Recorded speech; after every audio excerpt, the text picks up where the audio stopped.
இதில positive, negative இது 2மே இருக்கணும் இல்லையா? அது 2மே இருந்தா தானே நல்லது. இப்போ பாசிட்டிவிட்டி, நெகட்டிவிட்டியும் சேர்ந்தா தானே ஒரு சர்க்யூட் ஃபார்ம் ஆகுது, கரண்ட் வருது. ஸோ வாழ்க்கையில நல்லதும் இருக்கு, கெட்டதும் இருக்கு. இது 2மே இருக்கணும். இது 2மே இருந்தா தானே அது கரெக்ட்டு. கரெக்ட்டு. அதாவது இது வந்து டுவாலிட்டியில இது உண்மை. நல்லதுன்னு ஒண்ணு எப்போ நீங்க முடிவு பண்ணிட்டீங்களோ, கெட்டதுன்னு ஒண்ணு வந்துரும். சந்தோஷம்னு ஒண்ணு ஒரு விஷயத்துல, எனக்கு கல்யாணம் நடந்தா சந்தோஷம்.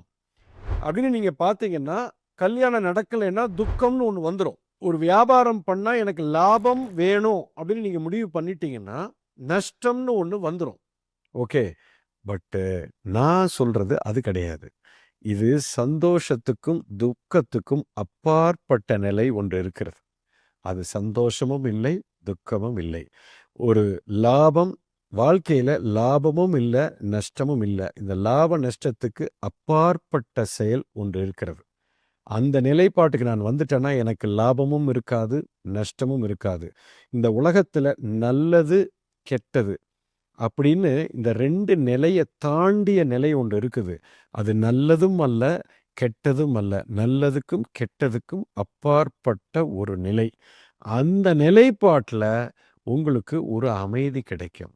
அந்த நிலைப்பாட்டுல ஒரு பெரிய ஃப்ரீடம் இருக்கும். அது எல்லாத்தையும் தாண்டின ஒரு நிலை. அந்த நிலை மாறவே மாறாது. அதுக்கு பேரு தான் அப்சல்யூட் ரியாலிட்டின்னு சொல்றோம்.